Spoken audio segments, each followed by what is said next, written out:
عباده الذين اصطفى أما بعد فأعوذ بالله من الشيطان الرجيم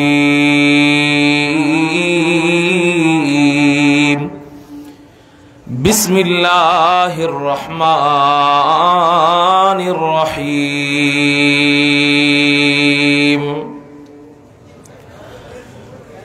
وَإِذْ قَالَ رَبُّكَ لِلْمَلَائِكَةِ إِنِّي جَاعِلٌ فِي الْأَرْضِ خَلِيفَةً قَالُوا أَتَجْعَلُ فِيهَا مَن يُفْسِدُ فِيهَا وَيَسْفِكُ الدِّمَاءَ وَنَحْنُ نُسَبِّحُ بِحَمْدِكَ وَنُقَدِّسُ لَكَ قال إني أعلم ما لا تعلمون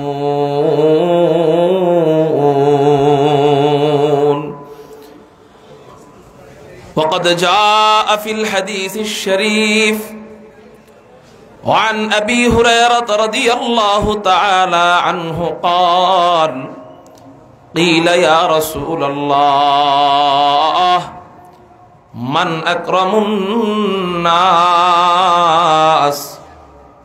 قال رسول الله صلى الله عليه وسلم أتقاهم أو كما قال عليه الصلاة والسلام صدق الله مولانا العظيم وصدق رسوله النبي الأمي الكريم ونحن على ذلك لمن الشاهدين والشاكرين والذاكرين والحمد لله رب العالمين شكل درود إبراهيم پڑھی اللهم صل على محمد وعلى آل محمد كما صليت على إبراهيم وعلى آل إبراهيم إنك حميد مجيد اللهم بارك على محمد وعلى آل محمد كما باركت على إبراهيم وعلى آل إبراهيم إنك حميد مجيد আলহামদুলিল্লাহ বাংলাদেশের ঐতিহ্যবাহী প্রতিষ্ঠান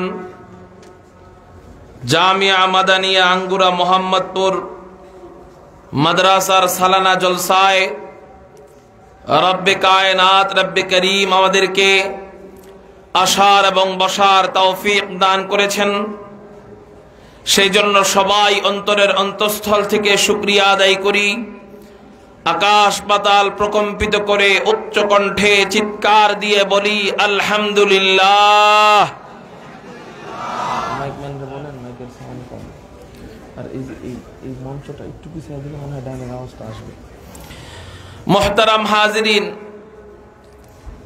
আসলে এই মঞ্চটা বড়দের মঞ্চ মুরব্বিদের মঞ্চ আমাদের দেশের আকাবিরদের মঞ্চ এখানে আসলে আমার সামনে যারা বসা আছেন আমি অনেকের ছাত্রের যোগ্য না তারপরেও উলামায়ে কেরাম মোহাব্বত করে আমাকে বসিয়েছেন আল আমরু ফাওকাল আদাব সেই হিসাবে আপনাদের সামনে বসেছি কিছু দ্বীনি মুযাকারা করার জন্য দোয়া নেওয়ার উদ্দেশ্যে মুহতারাম হাজিরিন আমি ছোট মানুষ এলেমেও ছোট আমলেও ছোট বয়সেও ছোট ভুল ত্রুটি হওয়াটাই স্বাভাবিক যদি ভুল হয়ে থাকে আলোচনায় এটা আমার এলেমের কমতির কারণে আর যদি সঠিক হয় সেটা আল্লাহর পক্ষ থেকে এজন্য মুহতারাম হাজিরিন ভুল হলে ক্ষমা সুন্দর দৃষ্টিতে দেখবেন যেই কয়টা কথা বলবো আল্লাহ আমাদের সবাইকে বুঝবার আমল করবার তৌফিক দান করেন সকলেই বলি আমিন। মুহতারাম হাজিরিন, আমি আপনাদের সামনে একটি আয়াতে কারিমা তেলাওয়াত করেছি। আল্লাহ পাক রব্বুল আলামিন মানুষকে বানানোর আগেই মানুষের শ্রেষ্ঠত্ব দান করেছেন। মানুষকে বানানোর আগেই মানুষের সম্মান আল্লাহ দান করেছেন। এই জন্যই আল্লাহ পাক রব্বুল আলামিন মানুষকে বানানোর আগে ফেরেশতাদেরকে পরামর্শ সভায় আল্লাহ প্রস্তাব পেশ করতেছেন। আউযু বিল্লাহি মিনাশ শাইতানির রাজীম।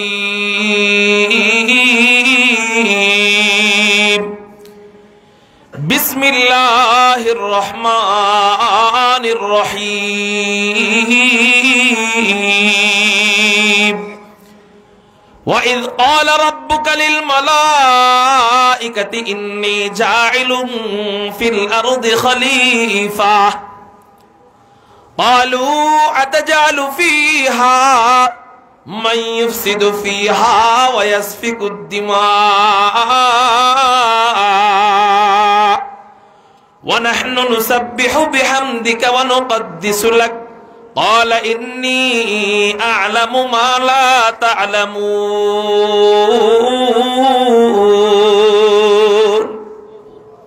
আপনাদের সাউন্ড আসেনি? এই বাগানে এত আস্তে কণ্ঠ, এটা কি মানায়? আকাশ পাতাল প্রকম্পিত করে একটু চিৎকার দিয়ে বলি না আল্লাহু আকবার? এই সাউন্ড আপনাদের থেকে আমি চাই, পাবো তো ইনশাআল্লাহ? আল্লাহর নাম বলতেও যার ভালো লাগে, শুনতেও তার মজা লাগে, ঠিক না বে ঠিক? আল্লাহ আল্লাহ क्या मजा मुर्शिद के मैखाना में है, अल्लाह अल्लाह क्या मजा मुर्शिद के मैखाना में है, दोनों आलम की हकीकत एक पैवाने में है, दोनों आलम की हकीकत एक पैवाने में है। এই জন্য আর যেন বলা লাগে না, চিৎকার দিয়ে বলেন আল্লাহু আকবার, এটা যেন বলা লাগে না। শুধু ইশারা দিব, জ্ঞানীদের জন্য ইশারাই যথেষ্ট।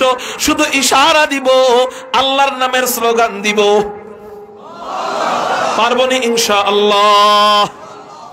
আল্লাহ বলেন, আল্লাহ পাক রব্বুল আলামিন ফেরেশতাদেরকে বললেন, মানুষকে বানানোর আগে ও আমার ফেরেশতারা, আমি জমিনে আমার প্রতিনিধি বানাতে চাই, আমি জমিনে আমার খলিফা বানাতে চাই, আমি জমিনে আমার খলিফা বানাতে যাচ্ছি, তোমরা কি বলো?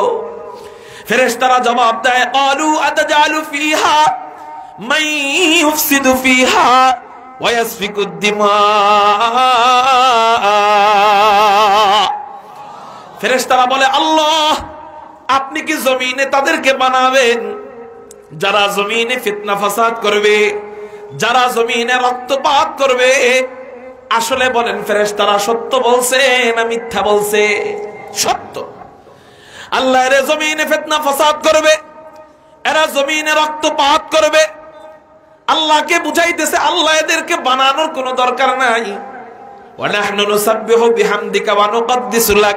আপনার যদি প্রয়োজন হয় তাসবিহ জপার, আপনার যদি প্রয়োজন হয় জিকির আজকারের, ওয়ানাহনু নুসাব্বিহু, আমরাই তো আপনার তাসবিহ জপি, আমরাই তো আপনার বড়ত্ব বর্ণনা করি, আমরাই তো আপনার পবিত্রতা বর্ণনা করি, আমরাই তো আপনার হাম গাই।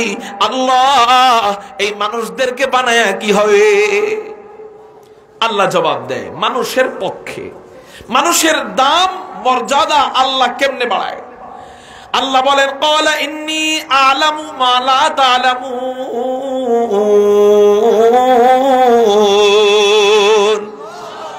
আল্লাহ বলেন, ও ফেরেশতারা, আমি আল্লাহ যেটা জানি এটা তোরা জানোস না।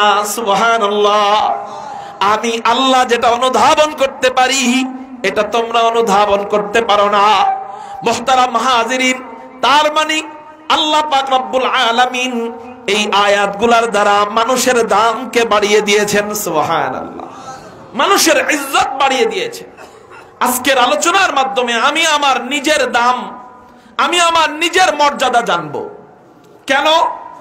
আমরা নিজের মর্যাদা, নিজের দাম বুঝি না, দেখাই এত দামি দেহকে জাহান্নামের দিকে ঠেলে দেই, ঠিক না ভাই? ঠিক। আমার দাম আল্লাহর কাছে কেমন এটা যদি আমি বুঝতে পারতাম, এত দামি দেহকে পরনারীর পিছনে ঘুরায়া ঘুরায়া, সুদের পিছনে ঘুরায়া ঘুরায়া, দুনিয়ার ঘুষের পিছনে ঘুরায়া ঘুরায়া আমি আমার দেহটাকে, এত দামি দেহকে জাহান্নামে ফেলাইতাম না। এজন্য আজকে আমরা আমাদের নিজেদের দাম জানবো। মানুষ কত দামি বিভিন্ন শ্রেণীতে আমি বলবো। যেমন মানুষদের মধ্যে 1 নাম্বার শ্রেণী সাধারণ মানুষ। সাধারণ মানুষের কত দাম আল্লাহ পাক রব্বুল আলামিন কোরআনুল কারীমের মধ্যে বলতেছেন, ওয়ালাকাদ কাররামনা বানি আদম, আমি আল্লাহ বনি আদমকে, মানুষদেরকে, আদমের সন্তানদেরকে আমি আল্লাহ শ্রেষ্ঠত্ব দান করেছি, সম্মানিত বানিয়েছি। একটু চিৎকার দিয়ে বলেন না সুবহানাল্লাহ। মানুষকে আল্লাহ সম্মানিত বানিয়েছেন। সাধারণ মানুষ 1 নাম্বার শ্রেণী, সাধারণ মানুষ, দলমত নির্বিশেষে, কে মুসলিম কে ইহুদি খ্রিস্টান এটা বলে নাই আল্লাহ। আল্লাহ সাধারণ মানুষের ক্ষেত্রে বলতেছেন যে আমি আল্লাহ মানুষদেরকে শ্রেষ্ঠত্ব দান করেছি, সম্মান দান করেছি। তাহলে বলেন মানুষের দাম আছে না নাই? 1 নাম্বার। 2 নাম্বার, মানুষকে যদি আল্লাহ সাধারণভাবেই সম্মানিত বানায়, এই মানুষ যদি আবার মুমিন হয়, সম্মান কমবে না আরো বাড়বে? এই মানুষটা যদি মুমিন হয়, সম্মান কমবে না বরং অনেক গুণ বাড়তে থাকবে। এই মানুষটা যদি মুমিন হয়, আল্লাহ পাক রব্বুল আলামিন এই মুমিনের সম্মান অনেক অনেক গুণ বাড়ায় দিবে। মুহতারাম হাজিরিন, আল্লাহ পাক রব্বুল আলামিনের হাবিব হুজুর আকরাম সাল্লাল্লাহু আলাইহি ওয়াসাল্লাম হাদিসের মধ্যে ইরশাদ করেন, লাউ আন্না আহলাস সামাই ওয়া আহলাল আরদি ইশতারাকু ফি দামিল মুমিনিন, কোন ব্যক্তি যদি, লাউ আন্না আহলাস সামাই ওয়া আহলাল আরদ, যদি আসমান এবং জমিনবাসী যত মাখলুক আছে, ইশতারাকু সকলে মিলে একত্রিত হয়ে, আসমান এবং জমিনে কত মাখলুক আছে এটা আমরা জানি, জোরে বলেন আমরা জানি। আসমানের যত বাসিন্দা আছে, জমিনের যত বাসিন্দা আছে, লাউ আন্না আহলাস সামাই ওয়া আহলাল আরদি, আসমানের যত বাসিন্দা আছে, জমিনের যত বাসিন্দা আছে, সকলে মিলে একত্রিত হলে 18,000 কোটি মাখলুক হবে নি? কেউ কেউ বলেন 18,000 কোটি মাখলুক, এই কথাটা মিথ্যা বানোয়াট জাল কথা। আল্লাহ কত হাজার কোটি মাখলুক বানিয়েছেন, চিৎকার দিয়ে বলেন না একমাত্র ভালো জানেন কে? আওয়াজ হয় নাই, আরো জোরে বলেন না একমাত্র ভালো জানেন কে? আল্লাহ কত মাখলুক বানিয়েছেন একমাত্র ভালো জানেন আল্লাহ। তো আল্লাহ কত কোটি কোটি কোটি কোটি কোটি কোটি মাখলুক বানিয়েছেন, এই সমস্ত মাখলুক আসমানেও বসবাস করে আবার জমিনেও বসবাস করে। আসমানে বসবাস করে কারা? আসমানে বসবাস করে ফেরেশতারা। জমিনে বসবাস করে কারা? আল্লাহ পাকের আরো অনেক মাখলুক জমিনে বসবাস করে। মুহতারাম হাজিরিন, নবীজি বলেন এই সমস্ত মাখলুক মিলে ইশতারাকু একত্রিত হয়ে যদি কোনো মুমিনকে হত্যা করে, আল্লাহ পাক রব্বুল আলামিন একজন মুমিনের বদলা হিসাবে আসমান এবং জমিনের সমস্ত মাখলুককে লাকাব্বুহুমুল্লাহু ফিন্নার, আল্লাহ পাক রব্বুল আলামিন সমস্ত মাখলুককে মুখ থুবড়ে জাহান্নামে ফেলাবে। কি বললাম? সমস্ত মাখলুককে আল্লাহ মুখ থুবড়ে জাহান্নামে ফেলাবে। তার মানে একজন মুমিনের দাম আল্লাহর কাছে আসমান জমিনের সমস্ত মাখলুকের চেয়ে বেশি। বলেন না সুবহানাল্লাহ। তাইলে মুমিন হইলে এই দামি। 2 নাম্বার পাইলাম, মানুষের মধ্যে 2 নাম্বার শ্রেণী মুমিন কেমন দামি। 3 নাম্বার শ্রেণী সাধারণ একজন মুসলমান কেমন দামি। প্রথমে হইল সাধারণ মানুষ, দ্বিতীয়তে গেল মুমিন, তৃতীয়তে হলো সাধারণ মুসলমান। সাধারণ মুসলমান কেমন দামি?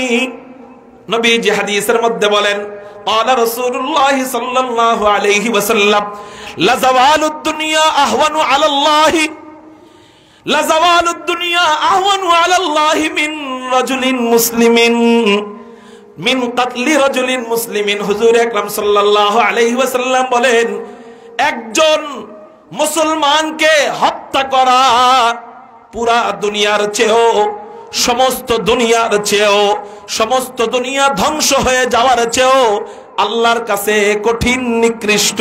চিৎকার দিয়া বলেন না নাউযুবিল্লাহ। একজন সাধারণ মুসলমানকে হত্যা করা পুরা দুনিয়া ধ্বংস হয়ে গেলে আল্লাহর কাছে যতটা কষ্ট হবে তার চেয়েও বেশি কষ্ট হবে যদি একজন মুসলমানকে কেউ হত্যা করে। অথচ সাধারণ মুসলমানদেরকে আমাদের লেবাসধারী কিছু মানুষরা হত্যা করে কি করে না? টঙ্গীর ময়দানে হত্যা করে কি করে না? ইট মাইরা মাইরা শহীদ করে কি করে না? শুনে রাখো আল্লাহ ওয়ালাদের সাথে থাকেন আল্লাহ। মান আদালি ওয়ালিয়ান ফাকাদ আযানতুহু বিল হারব। আল্লাহ ওয়ালাদের সাথে যারা দুশমনি করবে, আল্লাহ পাক রব্বুল আলামিন হাদিসে কুদসির মাধ্যমে, বুখারী শরীফের হাদিস, নবীজির মাধ্যমে আল্লাহ জানায় দেয়, আমার ওয়ালিদের সাথে যদি কেউ দুশমনি করে তাদের সাথে যুদ্ধের ঘোষণা আল্লাহ পাক রব্বুল আলামিন নিজে দিয়া দেয়। আল্লাহর সাথে যদি কেউ দুশমনি করে দুনিয়ার কেউ টিকতে পারে নাই, আগামীতেও কেউ টিকতে পারে না। আল্লাহর দুশমনি যখন শুরু হয়ে যায়, আল্লাহর যুদ্ধ যখন শুরু হয়ে যায়, ক্ষমতাধর বাদশা ফেরাউনকে আল্লাহ পানির মধ্যে চুবায়া মারে। আল্লাহর যুদ্ধ যখন শুরু হয়ে যায়, ক্ষমতাধর বাদশা নমরুদকে আল্লাহ ল্যাংড়া মশা দিয়ে আর জুতার বাড়ি দিয়ে মারে। আল্লাহর যুদ্ধ যখন শুরু হয়ে যায়, ক্ষমতাধর নেতা আবু জাহেলকে আল্লাহ বড় কোন বীর মুজাহিদের মাধ্যমে মারেন না। হযরত সিদ্দিক একবার মারতে যায় কিন্তু পারেন না, হযরত আলী মারতে যায় কিন্তু পারেন না, হযরত ওসমান মারতে যায় কিন্তু পারেন না, হযরত ওমর মারতে যায় কিন্তু পারেন না। আল্লাহর বন্ধুদের সাথে দুশমনি করার কারণে আল্লাহ যখন যুদ্ধের ইচ্ছা শুরু করে দেয়, আল্লাহ যখন যুদ্ধ করে বড় কোন বীর মুজাহিদকে ব্যবহার করেন না, বড় কোন রাজনৈতিক দলকে আল্লাহ ব্যবহার করেন না। আল্লাহ পাক রব্বুল আলামিন ছোট দুইজন নাবালেগ শিশুর মাধ্যমে আল্লাহ আবু জাহেলকে হত্যা কইরা জাহান্নামে পাঠায়া দেয়। ঠিক না ভাই? ঠিক। এই যুদ্ধ কার যুদ্ধ? জোরে বলেন, চিৎকার দিয়া বলেন, এই যুদ্ধ কার যুদ্ধ? আল্লাহর যুদ্ধ যখন শুরু হয়ে যায়, বড় কোন রাজনৈতিক দলকে আল্লাহ ব্যবহার করেন না, বড় কোন নেতাকে ব্যবহার করেন না, বড় কোন বীরকে আল্লাহ ব্যবহার করেন না, বড় কোন সেনাবাহিনীকে আল্লাহ ব্যবহার করেন না, বড় কোন পুলিশ অফিসারকে আল্লাহ ব্যবহার করেন না, বড় কোন সামরিক বাহিনীকে আল্লাহ ব্যবহার করেন না, বিমান বাহিনীকে আল্লাহ ব্যবহার করেন না, নৌবাহিনীকে আল্লাহ ব্যবহার করেন না। দেখেন না, আমাদের বাংলাদেশের নব্য ফেরাউন স্বৈরাচার ছিল খুনি হাসিনা। আল্লাহ ওয়ালাদের সাথে দুশমনি করেছে, স্কুলের নেতাদেরকে গ্রেফতার জীবনে করে নাই, করছে। হিন্দুদের নেতাদেরকে জীবনে গ্রেফতার করে নাই, কাদিয়ানীদের দোসর কাদিয়ানীদের নেতাদেরকে কখনো গ্রেফতার করে নাই, ব্রিটিশদের দোসর কাদিয়ানীরা এদেরকে কখনো গ্রেফতার করে নাই। গ্রেফতার করছে কাদেরকে? আল্লাহ ওয়ালাদের লিডার শেখুল হাদিস আল্লামা আজিজুল হক রহমাতুল্লাহি আলাইহিকে গ্রেফতার করছে। কাদেরকে? আল্লাহ ওয়ালাদের লিডার মুফতি ফজলুল হক আমিনী রহমাতুল্লাহি আলাইহিকে গ্রেফতার করছে। কাদেরকে? আল্লাহ ওয়ালাদের লিডার কায়েদ মিল্লাত আল্লামা জুনায়েদ বাবুনগরী রহমাতুল্লাহি আলাইহিকে গ্রেফতার করছে। কাকে? আল্লাহ ওয়ালা বীর মুজাহিদ, বাংলার বীর মুজাহিদ সৈনিকদের রাহবার শেখুল হাদিস ইবনে শেখুল হাদিস আল্লামা মামুনুল হক সাহেবকে। এই সমস্ত বীর মুজাহিদ আল্লাহ ওয়ালাদের মতো এই সমস্ত আলেমদেরকে যখন ধইরা গ্রেফতার করা আরম্ভ করলো, জেলের মধ্যে নিয়ে টর্চারিং করা আরম্ভ করলো, অন্যান্য রাজনৈতিক দলের নেতাদেরকে চুপ করায় ফেললো, কোণঠাসা করে ফেললো, বিএনপির মুখ বন্ধ করে দিল, জামাতের মুখ কেউ তারা বন্ধ করে দিল, আরো যত রাজনৈতিক অরাজনৈতিক দল ছিল সমস্ত দলকে কোণঠাসা করে ফেললো। সব দল যখন কোণঠাসা হয়ে যায়, আর্মি ওদের পক্ষে, সেনাবাহিনী ওদের পক্ষে, সামরিক বাহিনী ওদের পক্ষে, পুলিশ ওদের পক্ষে, নৌবাহিনী ওদের পক্ষে, বিমান বাহিনী ওদের পক্ষে, পুরা ভারত, যেই ভারতের মধ্যে 172টা পারমাণবিক বোমা আছে, এত ক্ষমতাধর একটা দেশ, ওর পক্ষে। কিন্তু সবাই যখন ওর পক্ষে, আল্লাহ কয় সবাইকে কোণঠাসা করতে পারলেও আমি আল্লাহর এত কোণঠাসা করতে পারবি না। মান আদালি ওয়ালিয়ান ফাকাদ আযানতুহু বিল হারব। আমার ওলির সাথে দুশমনি করছস, আমি আল্লাহ এবার যুদ্ধ শুরু করে দিলাম। আল্লাহ যখন যুদ্ধ শুরু করে দেয়, আল্লাহ বড় রাজনৈতিক দলকে ব্যবহার করেন না, আল্লাহ বড় কোন সামরিক বাহিনীকে ব্যবহার করেন না। আল্লাহ পাক রব্বুল আলামিন স্কুল কলেজের এবং মাদ্রাসার নাবালেগ শিশু বাচ্চাদের মাধ্যমে এমন এক গণ অভ্যুত্থান উঠায় দেয়, এক গণ অভ্যুত্থানে এক এক স্বৈরাচারকে জুতা পিটা দিয়া দিয়া কুকুরের মতো দেশ ছাড়া করে। কেন কেন কেন এত বড় অপমানিত কেন হয়? কত মানুষ নামাজ পড়ে না, এত বড় অপমানিত হয় না? কত মানুষ রোজা রাখে না, এত বড় অপমানিত হয় না? কত মানুষ চুরি করে, এত বড় অপমানিত হয় না? তোরা এত বড় অপমানিত হস কেন? একমাত্র কারণ আল্লামা আহমদ শফি রহমাতুল্লাহি আলাইহির বদদুয়া, কায়েদে মিল্লাত আল্লামা জুনায়েদ বাবুনগরী রহমাতুল্লাহি আলাইহির বদদুয়া, বাংলার মাদানী আল্লামা নূর হুসাইন কাসিমি রহমাতুল্লাহি আলাইহির বদদুয়া, ছাড়া আর কিছুই না। এই বদদুয়া এমন ভাবেই লাইগা যায়, আল্লাহ ছাড় দেয় মাগার ছেড়ে দেয় না।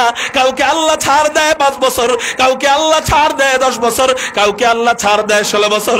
এরপর অবস্থা কেমন হয়? কয়েকদিন আগে টাকার বিছানায় ঘুমাইছিল মানিক চোরা রাজাকারের বাচ্চারা, এখন ওরা কলা পাতায় ঘুমানোরও সুযোগ পায় না। আল্লাহ এমন ভাবে অপমানিত ওদেরকে করে, হযরত ইব্রাহিমের নামটা মাইনাস করে ওরা জাতির পিতা বানায় মুজিবকে। আল্লাহ এদেরকে জাতির পিতা মাইনাস করে এই মুজিবকে বানায় দিছে জুতার পিতা। পাবলিক এখন এই মুজিবের ছবি দেখলে জুতা মারে, এই ওর বাপের মূর্তি দেখলে মানুষ পাবলিক যায় সোয়াবের নিয়তে পেশাব করে মূর্তির মাথায়, ঠিক না বেঠে? এগুলা কেন কেন কেন? একমাত্র কারণ আল্লাহ ওয়ালাদের বদদুয়ার ফসল। মান আদালি ওয়ালিয়ান ফাকাদ আদানতুহু বিল হারব। এই জন্য এখান থেকে যদি আমাদের ইবরত হাসিল না হয়, ও ইতাআতের ভাইরা আমার, ও সাদ সাহেবের দলের অনুসারীরা আমার, আপনাদের পা দুইটা যদি সবার সামনে আগায় দিতে পারেন, আমি আপনাদের সবার সামনে পা দুইটা ধইরা আপনার কপালে চুম্বন করে বলবো, ভাই ওই লাইন জাহান্নামের লাইন, ওই লাইনে যায় না যায় না যায় না। তুমি নিজেই দেখো না, তোমরা যাদেরকে গুরু মানছো, যাদেরকে লিডার মানছো, এরা রাতের আধারে যাইয়া আল্লাহ ওয়ালা মুসলমানকে হত্যা করে, অথচ একজন মুসলমানের দাম আল্লাহর কাছে পুরা দুনিয়ার চেয়ে বেশি। বলো বলো, ওই পথে যাওয়া যাবে না। উলামায়ে দেওবন্দের সাথে ইনশাআল্লাহ আমরা মুহাব্বত রেখে তাবলীগ করব, কাজ করব। কারা কারা আল্লাহু আকবার বইলা 2 হাত আল্লাহরে দেখাই রাজি আছেন ইনশাআল্লাহ? আল্লাহ তুমি বুঝার তৌফিক দান করো। মুহতারাম হাজিরিন, তাহলে একজন মুসলমান, সাধারণ মুসলমানের দাম লাযাওয়ালুদ দুনিয়া আহওয়ানু আলাল্লাহ, আল্লাহর কাছে পুরো দুনিয়া ধ্বংস হয়ে গেলে আল্লাহর যত কষ্ট হবে না, এর চেয়েও বেশি কষ্ট হবে একজন সাধারণ মুসলমানকে যদি কেউ হত্যা করে। আজকে এই 7 গ্রুপের কিছু সন্ত্রাসীরা আমার ভাইকে হত্যা করেছে। আমি মাননীয় সরকারকে বলবো, যদি এদের উপযুক্ত বিচার করা না হয়, প্রত্যেককে ধরে ধরে রিমান্ডের মায়ের ফাঁসিতে ঝুলানো না হয়, এই বাংলাদেশে আগামীতে যে বিপ্লব হবে, এই বিপ্লব ফাইনাল বিপ্লব, রক্ত দিতে রাজি আছেন কারা কারা এই বিপ্লবে? আল্লাহু আকবার বলে 2 হাত আল্লাহরে দেখেন।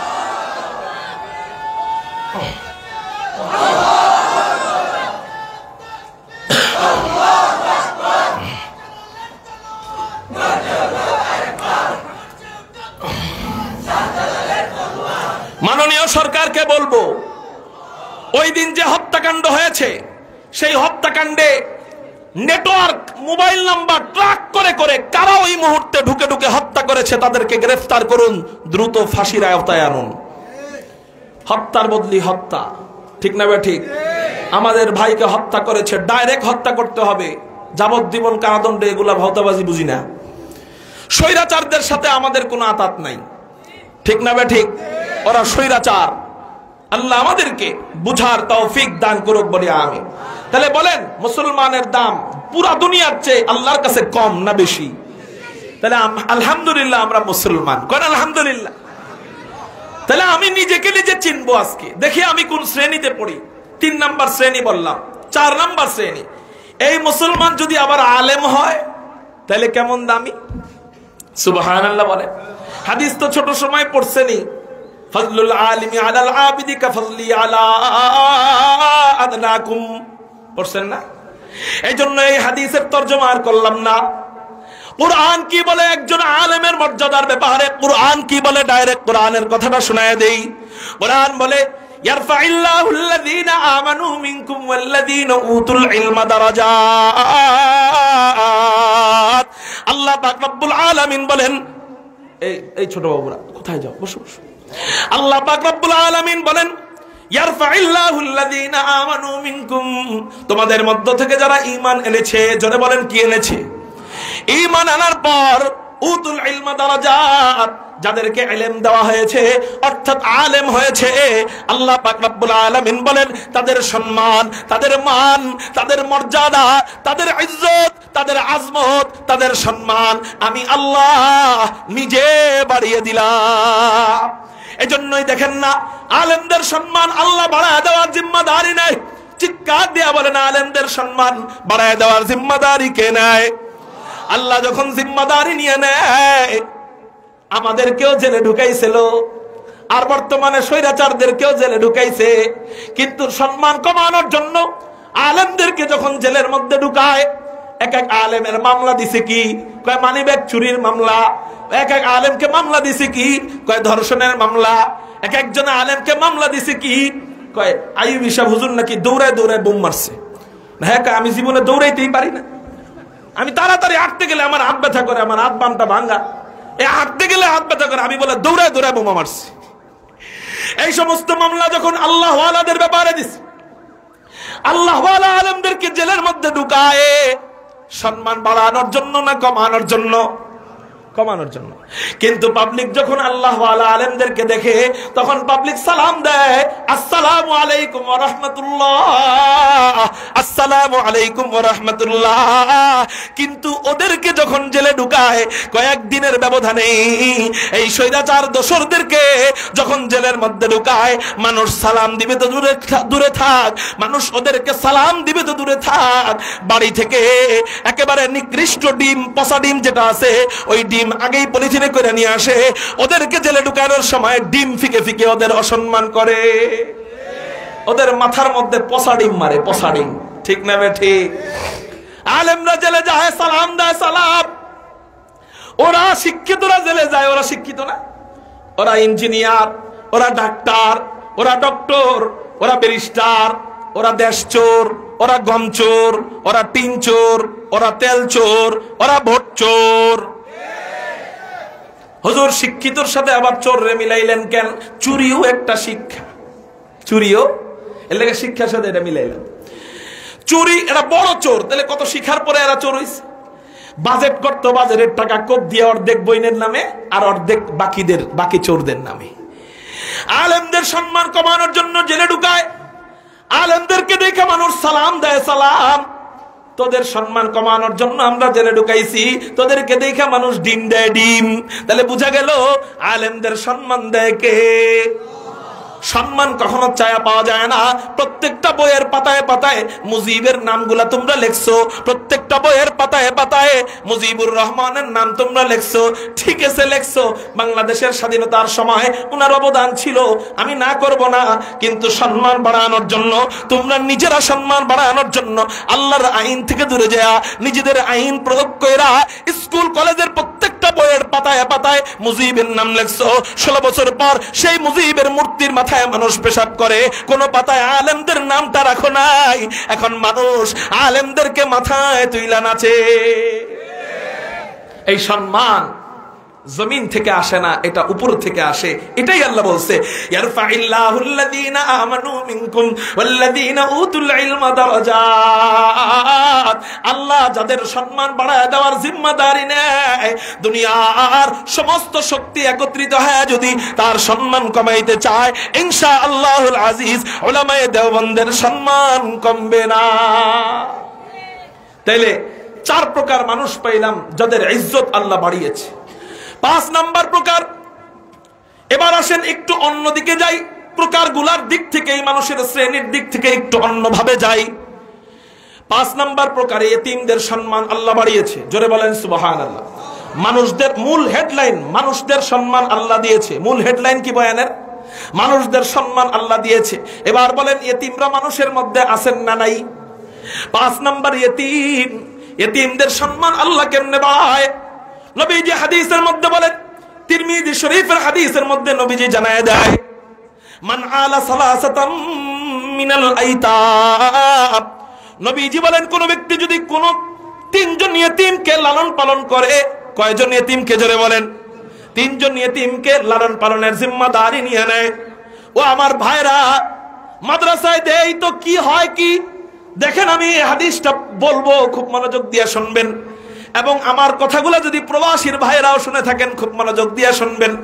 মনে করে কি নিজের কামাইয়ের থেকে মাদ্রাসায় দিয়ে দেই, মনে হয় কমে গেল। কয় না না, কমে না। মাদ্রাসায় 3 ইতিম আপনার টাকা দিয়ে পড়ে না, হাজার হাজার ইতিম আপনার টাকা দিয়ে পড়ে। নবীজি তো হাদিসে বলছেন 3 জনের কথা, কিন্তু আপনি পড়াইতেছেন হাজার হাজার। বলেন আপনার জন্য আল্লাহ কেমন জান্নাত রাখবে? নবীজি বলেন কোন ব্যক্তি যদি 3 জন ইতিমের জিম্মাদারি নিয়ে নেয়, জিম্মাদারি নিলে কি হবে? কানা কামান কামা লাইলাহু, জিম্মাদারি নিলে আল্লাহ তাকে এমন সওয়াব দিবে যেন রাত জায়গা সে নামাজ পড়ে। এরপর ওয়াসামা নাহরাহু, দিনের বেলা সে রোজা রাখে। মানে ইতিমকে যদি সে খাওয়ায়, ইতিমের জিম্মাদারি নিয়ে নেয়, তাইলে তার সওয়াব আমলনামা এমন ভাবে উঠানো হবে, তার রাতের ঘুম ঘুম হিসাবে ধরা হবে না, রাতের ঘুম ধরা হবে রাত জায়গা নামাজ। ওয়াসামা নাহারাহু, এবং দিনের কাজগুলাকে কাজ হিসাবে ধরা হবে না। কেউ যদি তার কষ্ট উপার্জিত ফসল, কষ্ট উপার্জিত টাকা পয়সা, বেতন, এগুলা থেকে কিছুটা ইতিমের জন্য প্রতি মাসে আলাদা করে রাখে, নবীজি বলেন তার দিনের যত কাজ আছে, ব্যবসা আছে, বাণিজ্য আছে, চাকরি আছে, সাংসারিক কাজ আছে, দুনিয়াবি কাজ আছে, এই কাজ আর হাসরের ময়দানে কাজ হিসাবে উঠবে না। আল্লাহ পাক রব্বুল আলামিন দিনের বেলা রোজা রাখার সওয়াব হিসাবে দিয়ে দিবে। এরপর কি বলে? এরপর নবীজি বলেন ওয়াকাদা ওয়ারাহা শাহিরান ফি সাবিলিল্লাহ, আল্লাহর রাস্তায় জিহাদ করলে যে সওয়াব হবে, সকাল সন্ধ্যা আল্লাহর রাস্তায় জিহাদ করার যে সওয়াব হবে, আল্লাহ পাক রব্বুল আলামিন মাত্র 3 জন ইতিমের জিম্মাদারি নিয়ে নিলে আল্লাহর রাস্তায় জিহাদ করার সওয়াব হাসরের ময়দানে জিহাদ না করার পরেও তোমাকে দিয়ে দিবে। এখানে কয়টা সওয়াব পেলাম, কয়টা ফজিলত পেলাম?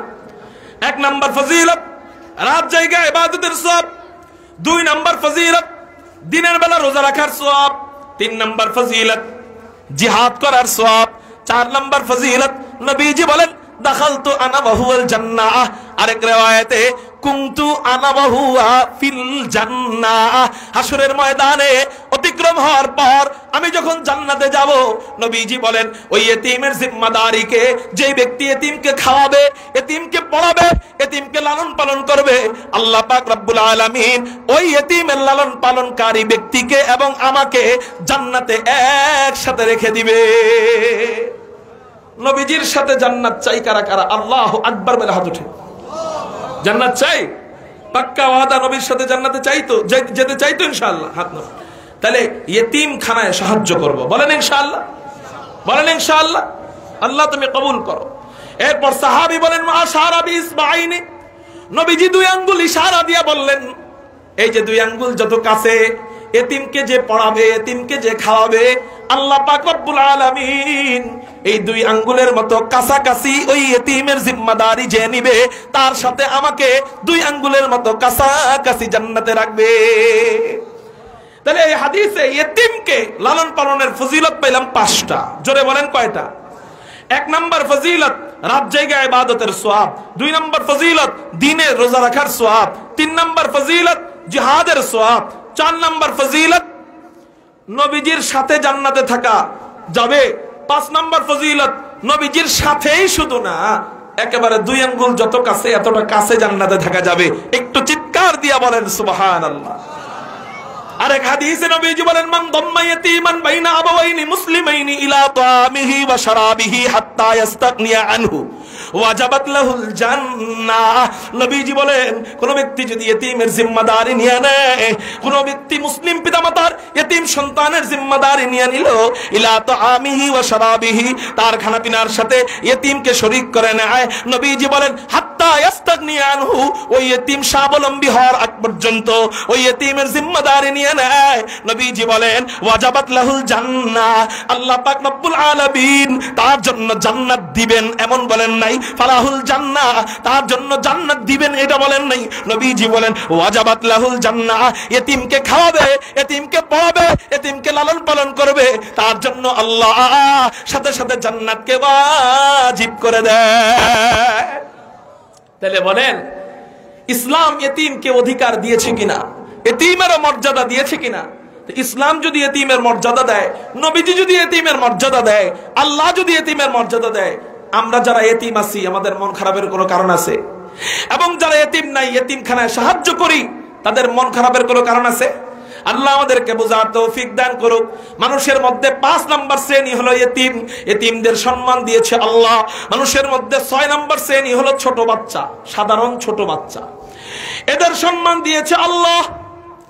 ইসলাম এদেরকে কিভাবে সম্মান দেয়? অনেক হাদিস আছে, একটা একটা বলবো। নবীজি বলেন, ক্বালা রাসূলুল্লাহ সাল্লাল্লাহু আলাইহি ওয়াসাল্লাম, মান লাম ইয়ারহাম সাগীরানা ওয়া লাম ইউক্কির কাবীরানা ফালাইসা মিন্না। নবীজি বলেন, যে ব্যক্তি বড়কে সম্মান করে না, ছোটকে স্নেহ করে না, যে ব্যক্তি ছোটকে স্নেহ করে না, বড়কে সম্মান করে না, সে আমার উম্মতের অন্তর্ভুক্ত নয়। কত বড় কথা! সে আমার উম্মতের অন্তর্ভুক্তই নয়। যে ব্যক্তি বড়কে সম্মান করে না, ছোটকে কি করে না বলেন? স্নেহ করে না। এজন্য আমাদের অবস্থা কি জানেন? ছোট যে এর গুনতেও চাই না, সব সময় সালাম দেই বড়দেরকে, কিন্তু ছোট ভাই কেউ চলে গেলে এর সালাম দেই না। কেন? চিন্তা করে আমি তো বড়, সে তো ছোট, তারে আমি সালাম দিব কেন?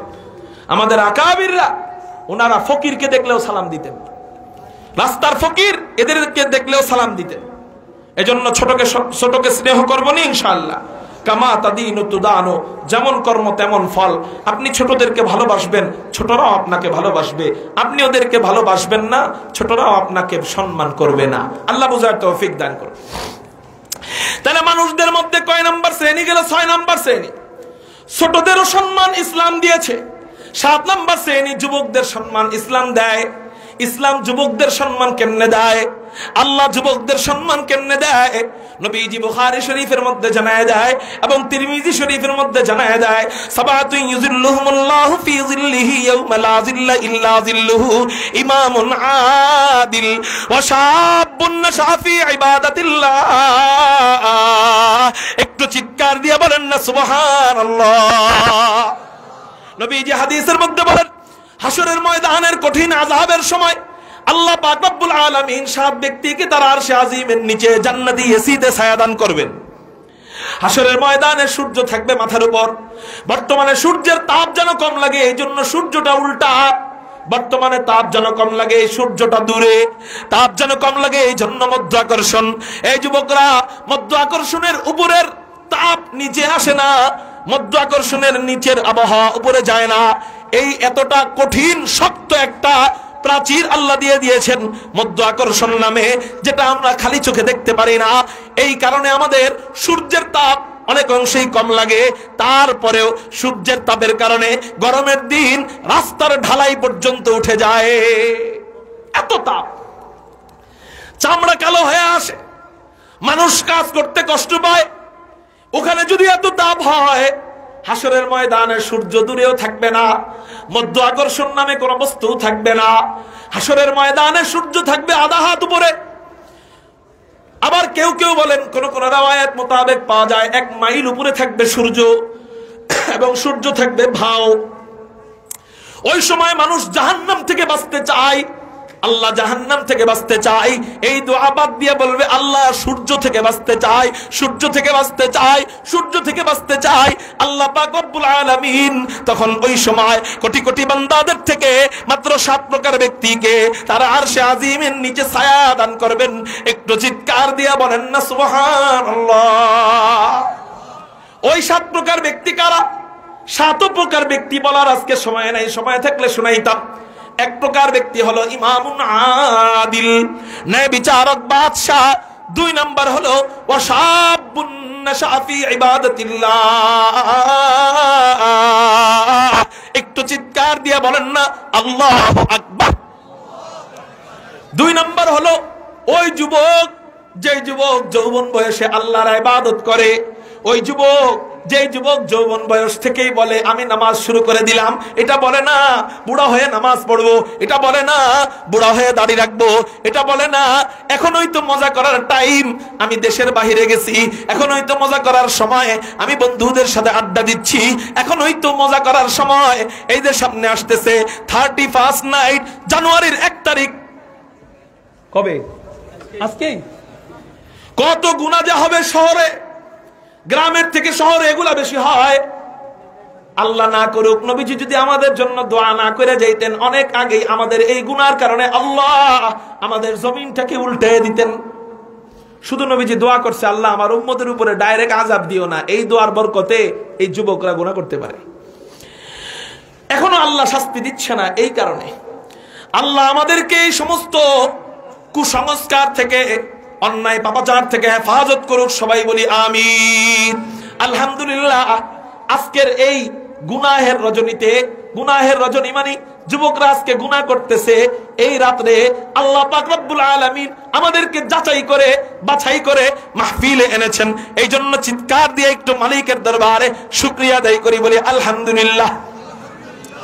তো নবীজি বলেন ওয়াশাবুন নাশা ফি ইবাদাতিল্লাহ, যে যুবক যৌবন বয়সে আল্লাহর ইবাদত করবে, ওই যুবককে আল্লাহ তার আরশে আজিমের নিচে ছায়া দান করবেন। একটু চিৎকার দিয়া বলেন না আলহামদুলিল্লাহ। এজন্য এই নিয়ত বাদ দিয়া দেন। বুড়া হলে নামাজ পড়বো, বুড়া হলে দাড়ি রাখবো, এই নিয়ত বাদ দিয়া আজকে থেকে আর জীবনে নামাজ ছাড়বো না, আজকে থেকে আর জীবনে দাড়ি কাটবো না। রাজি আছেন কারা কারা? আল্লাহু আকবার বলে দুই হাত আল্লাহরে দেখাই। রাজি আছেন না? ইনশাআল্লাহ। আল্লাহ তুমি কবুল করো, বলি আমিন। তাহলে যুবকের সম্মান দিছে কে? আল্লাহ। 8 নাম্বার, বুড়াদের সম্মান দিচ্ছেন আল্লাহ। ইসলাম বুড়াদেরকে সম্মান দেয়, ইসলাম বুড়াদেরকেও সম্মানিত করে। কেমন সম্মানিত করে? নবীজি হাদিসে কুদসির মাধ্যমে জানায় দেয়। আবু দাউদ শরীফের হাদিস, নবীজি বলেন আল্লাহ পাক রব্বুল আলামিন আমাকে বলেছেন ইন্নী লাআস্তাহি মিন আবদি ওয়া আমাতি ইয়াশিবু রাসুহুমা ফিল ইসলাম সুম্মা উআযিবুহুমা ফিন নারি বাদা যালিক। নবীজি বলেন কোন বান্দা, আল্লাহর কোন মুসলমান বান্দা, কোন বান্দি যদি চুল পেকে যায়, এই পাকনা চুল নিয়ে যদি মারা যায়, আল্লাহ পাক রব্বুল আলামিন এই ফজিলত বলার আগে মুরব্বীদের কণ্ঠ শুনতে চাই। যুবকরা আওয়াজ করবেন না, শুধু বুড়ারা চিৎকার দিয়া বলেন তো দেখি আল্লাহু আকবার। এত কম বুড়া, এত কম বুড়া, শুধু যুবকরা চিৎকার দিয়া বলেন তো দেখি আল্লাহু আকবার। বুঝে গেছি যুবকরা ফেল নাকি? বুড়াই কম, পাশ হইব কি? হুজুর আমি 1 নাম্বার হইছি মাদ্রাসায়। হ্যাঁ ভালো মাশাআল্লাহ। তো সবসময় তো আগের মাদ্রাসায় হইতা 15 নাম্বার, এখন 1 নাম্বার হইলা কেমনে? হুজুর ছাত্র হইতো আমি একজন। চিৎকার দিয়া সবাই মিলে বলেন আল্লাহু আকবার। মুরব্বিদের ব্যাপারে নবীজি হাদিসের মধ্যে বলেন ইন্নী লাআস্তাহি মিন আবদি ওয়া আমাতি ইয়াশিবু রাসুহুমা ফিল ইসলাম সুম্মা উআযিবুহুমা ফিন নারি বাদা যালিক। নবীজি বলেন আল্লাহ আমাকে বলেছেন আমার কোন বান্দা, আমার কোন বান্দি যদি চুল পেকে যায়, এই পাকনা চুল নিয়ে মারা যায়, আমি আল্লাহ এই পাকনা চুলের কারণে, আমার দিকে মনোযোগ দেন, মজার একটা কথা আছে এখানে। নবীজি বলেন এই পাকা চুলের কারণে, পাকা দাড়ি থাকার কারণে আল্লাহ পাক রব্বুল আলামিন বলেন আমি আল্লাহ আমার ওই বান্দাকে, বুড়া বান্দাকে, বুড়ি বান্দিকে আযাব দিতে লজ্জা পাই। একটু চিৎকার দিয়ে বলেন না সুবহানাল্লাহ। তাহলে বলেন আল্লাহ পাক রব্বুল আলামিন বুড়াদেরকেও সম্মানিত করেছেন কি করেন নাই? মুরব্বীদেরকে ইসলাম সম্মান দিয়েছে কি দেন নাই? পাইলাম 9 নাম্বার। মানুষদের মধ্যে 9 নাম্বার শ্রেণী, আল্লাহ 9 নাম্বার শ্রেণীকে কিভাবে সম্মানিত বানাইলেন এটা আমরা জানলাম। 10 নাম্বার শ্রেণী, সমাজের কেউ যারা দাম দেয় না, সমাজের সবচেয়ে তুচ্ছ শ্রেণী হলো পাগল। চিৎকার দিয়ে বলেন কারা? পাগল। আল্লাহ পাগলকে সম্মান দেয়। নবীজি হাদিসের মধ্যে বলেন, ইবনে মাজাহ শরীফের হাদিস, রুফিআল কলামু আন সালাসাতিন, 3 ব্যক্তির ব্যাপারে আল্লাহ গুনাহের কলম উঠিয়ে নেয়। 1 নাম্বার প্রকার হলো আনিন নাইমি হাত্তা ইয়াস্তাইকিজা। 2 নাম্বার প্রকার ওয়া আনিল মুবতালা হাত্তা ইয়াবরা। 3 নাম্বার প্রকার ওয়ানিস সাবী হাত্তা ইয়াকবুরা।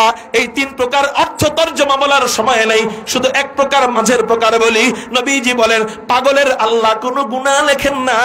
পাগল যতই গুনাহ করুক, ও কুফর করলেও আল্লাহ ধরবে না, ও শিরিক করলেও আল্লাহ ধরবে না, কারণ ওর তো বুঝি নাই ও কেমনে কুফর করবে আর কেমনে শিরিক করবে।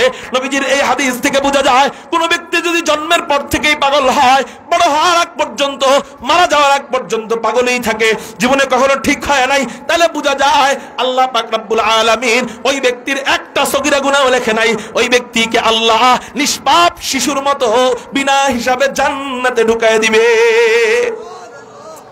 তাহলে সমাজের দাম যার নাই তাকেও দাম দেয় কে? সমাজের কেউ যাকে দাম দেয় না তাকেও দাম দেয় আল্লাহ। তাহলে বলেন না, আমাদের ওই আল্লাহর গোলামি করার দরকার আছে না নাই? চলেন আরেকটু সামনের দিকে যাই, 2-3 মিনিটে আমার কথা গুছায় আনবো। পাগলের ব্যাপারে জানলাম, এখন আমরা জানবো সমাজের মধ্যে 11 নম্বর শ্রেণী ব্যবসায়ীরা। জোরে বলেন কারা? ব্যবসায়ীদেরকেও সম্মান দেয় কে? ব্যবসায়ীদেরকে কি সম্মান দেয়? নবীজি হাদিসের মধ্যে বলেন, قال رسول الله صلى الله عليه وسلم التاجر الصدوق الأمين مع النبيين والصديقين والشهداء। ও ব্যবসায়ী ভাইরা, খুব মনোযোগ দিয়ে শুনেন। ব্যবসাটাকে তো শুধু দুনিয়ার কাজ মনে করি, একটু যদি আখিরাতের কাজটা বানাইতে পারতাম। ব্যবসাও আখিরাতের কাজ হবে কেমনে? রাসূলের সুন্নাত মিশাইলে আমি যদি রাসূলের তরিকা মোতাবেক ব্যবসা করতে পারতাম, ওই ব্যবসাটা কি হইতো জানো? নবীজি বলেন, আত-তাজিরুস সুদুকুল আমিন মা'আন নবিয়্যিন। সত্যবাদী ব্যবসায়ী, আমানতদার ব্যবসায়ীকে আল্লাহ জান্নাত দিবেন কার সাথে? মা'আন নবিয়্যিন। আল্লাহ ওই ব্যবসায়ীকে নবীদের সাথে জান্নাত দিবেন। ওয়াস শুহাদা, শহীদদের সাথে। আল্লাহর রাস্তায় জিহাদ করে যারা শহীদ হয়, কষ্ট করে শহীদ হইছে, মাগার ওর অবস্থান যেখানে, ওই ব্যবসায়ী রাসূলের তরিকা মোতাবেক ব্যবসা করার কারণে, মিথ্যা না বইলা ব্যবসা করার কারণে, ধোঁকা না দিয়া ব্যবসা করার কারণে, গীবত না কইরা ব্যবসা করার কারণে, ব্যবসায়ের দোকানের ভিতরে টিভি না দিয়া ব্যবসা করার কারণে মানুষ সুন্দরভাবে ব্যবসা করবে। নবীজি বলেন, ওই ব্যবসায়ীকে আল্লাহ গলা কাটা শহীদের সাথে জান্নাতে দিবে। ওয়াসাদিকিন, সিদ্দিক আকবর আবু বকরের মতো সিদ্দিকদের সাথে আল্লাহ ওই ব্যবসায়ীকে জান্নাতে দিয়ে দিবেন। কারো জবান যেন বন্ধ থাকে না, একটু চিৎকার দিয়ে বলেন না সুবহানাল্লাহ। মানুষদেরকে সম্মান দেয় কে? এর মধ্যে কয় নাম্বার শ্রেণী পাইলাম? 11 নম্বর। জোরে বলেন কয় নাম্বার? 11 নম্বর শ্রেণী ব্যবসায়ী। ব্যবসায়ীকেও সম্মান দেয় কে? 12 নম্বর শ্রেণী কর্মজীবী, কর্মচারী, মানুষের কাজ করে, মানুষের বাড়ি বাড়ি কাজ করে, খেদমত করে, মাদ্রাসায় কাজ করে, স্কুলে কাজ করে, মাদ্রাসার খেদমত করে, স্কুলের খেদমত করে, অথবা অফিস আদালতে চাকরি করে। এই চাকরিজীবীর ব্যাপারে নবীজি বলতেছেন, এই চাকরিজীবীকেও সম্মান দিচ্ছেন আল্লাহ। নবীজি বলেন, ক্বালা রাসূলুল্লাহি সাল্লাল্লাহু আলাইহি ওয়াসাল্লাম, ইন্নাল্লাহা ইউহিব্বু মিনাল আমিলি ইদা আমিলা আন ইহসিনা। নবীজি বলেন, আল্লাহ ওই শ্রমিককে ভালোবাসেন যেই শ্রমিক সুন্দর মতো তার মালিকের কাজ আদায় করে। ডিউটি করার টাইম 6 ঘন্টা, চোরাপানি কইরা 5.5 ঘন্টা করে না। ডিউটি করার টাইম 10 ঘন্টা, মালিক চলে গেলে সে আস্তে করে সুযোগ পায়া বাকি 9 ঘন্টা চাকরি করে, 1 ঘন্টা করে না। এমন নয়, মালিকের কাজ সুন্দরভাবে আঞ্জাম দেয়। ওই শ্রমিককে আল্লাহ নিজে ভালোবাসেন। আর আল্লাহ যার ভালোবাসে, আল্লাহ যার হয়ে যায়। কেউ না হো রোজে আজল সে হো চুকি তকসিম कार, क्यों ना हो रोज़े अज़ल से हो चुकी तक़सीम कार। मैं हूं मालिक के लिए और कुल जहां मेरे लिए। তুমি যদি আল্লাহর জন্য হয়ে যাও, আল্লাহ তোমার জন্য হয়ে যাবে। আল্লাহ যখন তোমার জন্য হয়ে যাবে, পুরা দুনিয়া তোমার গোলাম হয়ে যাবে। মান কানা লিল্লাহ কানাল্লাহু লাহ। এই যে মাদ্রাসায় পড়ানো, মসজিদে নামাজ পড়ানো, আপনাদের এখানে বসা, আমার এখানে বয়ান করা, সবকিছু কার ভালোবাসা পাওয়ার জন্য? কিন্তু একজন শ্রমিক খেতে কাজ কইরাও আল্লাহর ভালোবাসা পায় কেমনে? কয় রাসূলের তরিকা মোতাবেক কাজ কইরা। সুবহানাল্লাহ বলে। তাহলে কয়টা শ্রেণী আলোচনা করলাম?